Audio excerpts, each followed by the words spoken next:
You're listening to The Fatboy Show, new number one station, RX Radio, and today is Thursday, the 22nd of December 2022, and the world is still reeling from the excitement of the just concluded World Cup.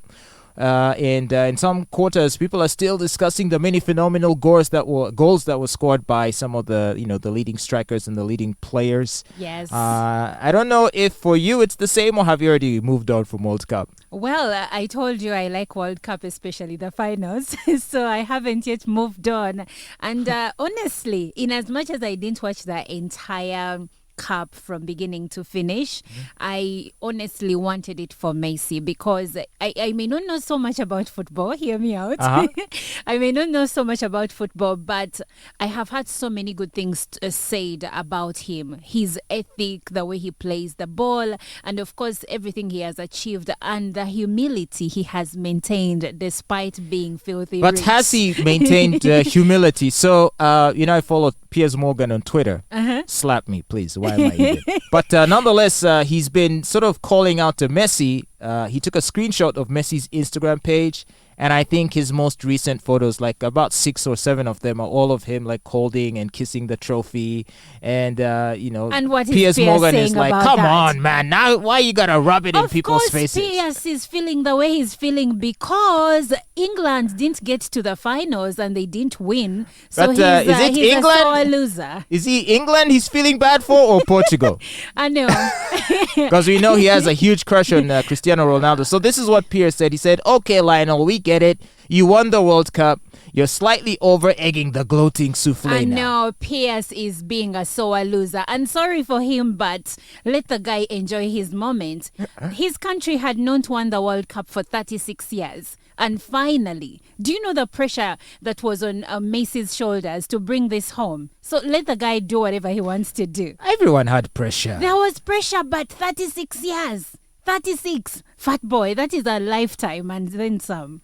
Okay, so you mentioned the last time we talked about this, that one of the reasons that as a woman you are fascinated by the World Cup is also the appearance of the players, that these are very attractive men sweating and running across the football pitch. Yes. So what's not to like if you're a lady? Have you seen MBAPPE? So there's this MBAPPE picture that's making the rounds on Yes. social media. Yes. Let me see if I can find it. It's a really hilarious picture. Now I don't know if it's the do you have it saved on your phone? I have Is it your somewhere. screen It's not my screen. screensaver, But wallpaper? that one. This one. Check this out. There is that. Can we get that on camera one? There's this one, but there's another one that's even worse. Let me see if I can find it. I don't know if it's just how his shorts were, I don't know, ruffled up or something, but it almost looks like he's in a state of arousal. This one, that one, Let's see. Yes, I saw that. Oh my goodness. that one. You got that? So the chicks are loving this photograph. Look at that. A friend of mine sent me that. And she was like, this boy is still younger. He's just a show off. So I was like, probably he doesn't even wear tights, because look at that. And if at just 23 he's packing this kind of weaponry, And what will happen when he's 30? And if in the field he's parking like that, then And he what can still- happens? when he's Yeah, when he's what? when he's all, ready to charge Towards the ball or towards towards his what? Fatboy, you're spoiling me. Okay, so this World Cup has been a handful, of course. It people, was. There's many things about it that has excited people, and to the people of Qatar, well done. It's a tournament that will be remembered for Actually- many reasons. It was very well organized, and many Yes. people that came from third world countries felt happy that it was hosted in a country that didn't have as many travel requirements. If it had been hosted in a European country, Obviously, many would many not have wouldn't make been it able to there. go. Yeah. Because I don't think you need the visa requirements. I don't think they are stringent. No, they're not stringent. But also, this friend that actually sent me this picture was there to watch it. And for her, she says, I went to Qatar to watch the World Cup because of Messi. She loves football. I think she breathes and sleeps football. So Yeah. she was a big fan of Messi. She was like, I'm going for it. But she also said that going in between stadiums was very easy. The way everything was organized was up to the top. It was top notch, unlike in some countries. And then I saw a thread where someone asked a question, can Nigeria ever host the World Cup? And then the thread was so hilarious because someone was like, power would go off and then the traffic jam. So the matches wouldn't make it. So when it comes to Africa, the only countries that can host it, and to no one's surprise, South Africa, of course, it's sufficiently developed to be able to offer the services and infrastructure that you would need to host a tournament like the World Cup. Perhaps alternatively, it would have to be a North African country. Like Egypt, like Morocco. Yes. I think those ones can host it. So I don't see it coming anywhere close to the equator anytime soon, the World Cup. I don't think any of our countries in this region. No, we are not ready. I mean, we like to say that we are being this. What, we're developing? No, like we like to say that we the word is failing me, but like, you know how to say we are being left out on different things. Excluded, but on this one we cannot. We are not ready. We are not prepared. We do not have the resources to host something like this. Well, speaking of exclusion, the Church of Uganda has announced that they are to change the subject, that they are now setting in motion a process to split from the Anglican Church. And apparently this has to do with, everyone's favorite subject, or not so favorite, depending on your ideology, same-sex marriages. Now, as you know, the Archbishop of the Church of Uganda, the Most Reverend Stephen Mugalu, he says that they are only waiting for the official communication from the ongoing meeting of the College of Bishops by the Church of England to decide their next action. According to Kaziimba, homosexuality, lesbianism, transgender, and other things of the kind, the Church of Uganda is still strong and will always be strong. We can't walk in the same direction as those who have gone astray. It is a process that we are discussing. The bishops are discussing it. Now, this has been an ongoing conversation. I can recall even more than 10 years ago, they were making these sorts of, expressing these sentiments about wanting to discontinue their relationship from the Anglican Church because, remember, the Anglican Church was in opposition to the anti-homosexuality bill. And I think many among our clergy were in favor of it. Actually, we already cut ties with the Episcopal Church of America when they decided to, appoint a man that was obviously gay and openly gay as a priest. So we cut off ties with the American Church.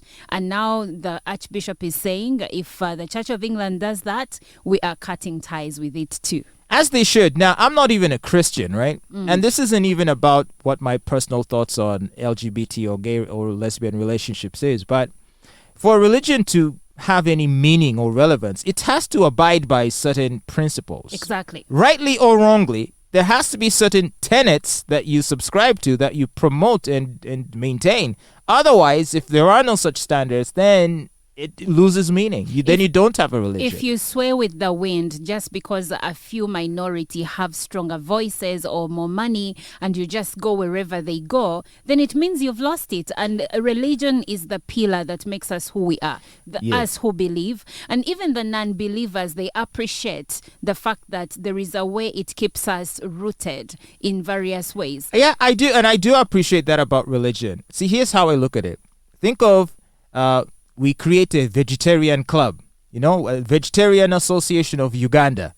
And then someone joins, let's say someone is appointed the CEO or maybe like the chairman or chairwoman, and the person likes eating meat. So you don't even have to have anything against that person, but just the fact that you eat meat, it means you don't qualify. This is not the space for you. Because that goes against what we believe. Exactly. So you aren't well placed to, or you're not adequate or suitable as a representative of our values because clearly you go against it. And if in the same way, if someone were a known adulterer or a known whatever list of sins you can name in the Bible, if there is someone that is openly and happily practicing that sin, because it's one thing to say, okay, should you criticize someone for sinning? No, everyone's a sinner in Christian theology. But the question is, with LGBT, the difference is, it's not that, I have a gay affliction or a gay affinity and I'm dealing with it. It's, this is who I am. This is my lifestyle. Accept me, change your ways, take it or leave it, rules, and make me stay. And I don't think that's how, you see, and that's the thing. So for those who would say, well, the Bible says love the sinner and da-da-da-da-da. The Bible openly...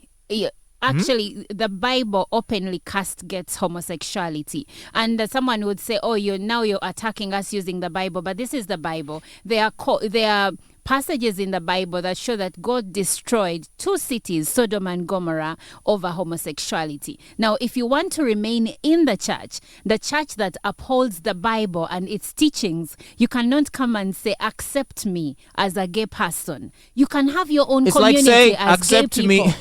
It's like accept me as an alcoholic. And it's not like I'm trying to draw an equivalence. And if so, only to the extent that these are categories of sins, right? So the Bible has a list of things that it deems to be sins. And of course, as human beings being sinners, it is expected that various human beings at various stages of their lives will perform these sins or, be guilty of these sins. But I think the difference here is, I don't think anyone would ever expect someone who openly lives that sinful lifestyle, whether it's alcoholism, whether it's adultery, whether it's promiscuity or infidelity, whatever sin it can be, right?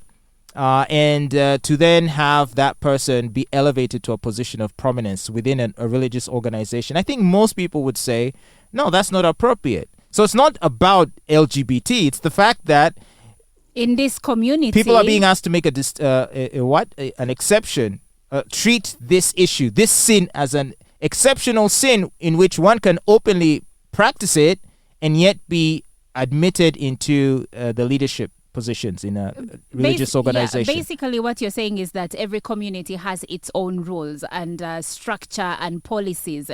And in the church is supposed to frown upon homosexuality. Now, if you want to turn around and say that, we can make exceptions because some people have voices or they have money or they have support, that's not right and it is not fair. For instance, it's like someone saying that, I am openly married, I have children, but accept me and make me a Catholic priest and I must continue having my wife and my children. You get?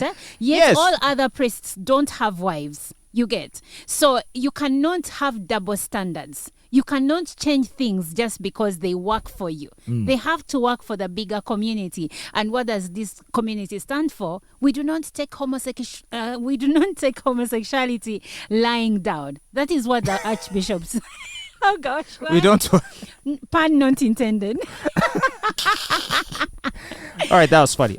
But so as to how it will impact the operations of the church, I don't know, because as you know, the Church of Uganda, of course, also relies on financing from external parties, external churches. There is a group of 1,000 members of the Anglican Church that already broke away from the American Church because of homosexuality, and they still, hold themselves together. It is that group that actually suspended the former Archbishop, the one that had a child out of his marriage. You remember that one we usually talk about? It is that one that suspended him. So they will still have a community. They will just not be part of the Church of England. Okay, so, it's politics, really, religious politics. And I'm no religious person, and so I don't have any personal stake in this conversation. It is for the members of the church and the leadership to decide on what basis they admit certain people in leadership and how they view certain sins. That's a conversation for them to have. But, for my part, I feel like, no, man, I think if you're like, I find it strange if let's say you're an LGBT person and you open the pages of the Bible and you're reading what is being said about you.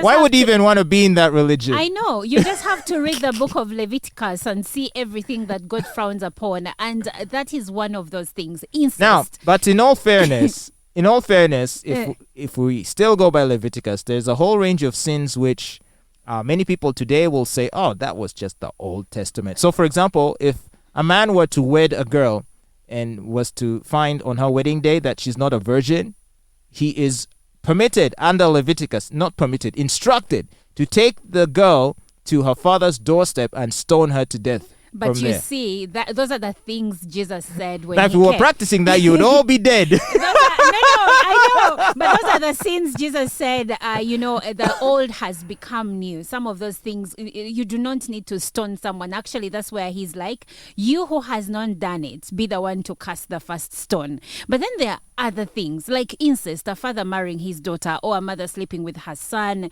Or I guess the point is that people seem to be selective about what they will deem as now sinful and what they will deem as no longer. They'll say, "Oh, Jesus saved us from all of that. He died, so we don't have to worry about, for example, eating shellfish or mixing fabrics." There are lots of funny, seemingly inane restrictions that are prescribed in Leviticus that no one takes seriously. Yeah. They'll just say, "Ah, that was for those days," Eating pork, for example, I think also is forbidden. There was the eating pork. If a woman is menstruating, she's unclean and is to be set outside the camp.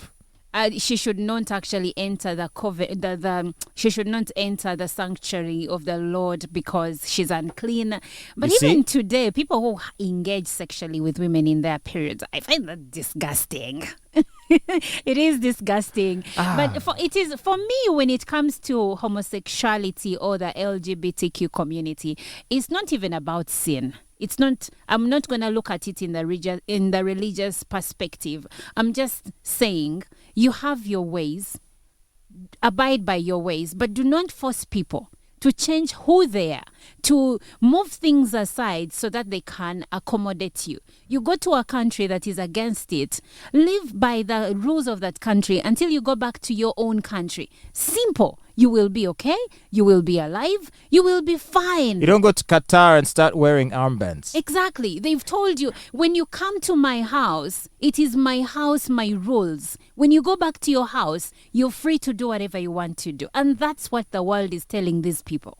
When in Rome, do as the Romans.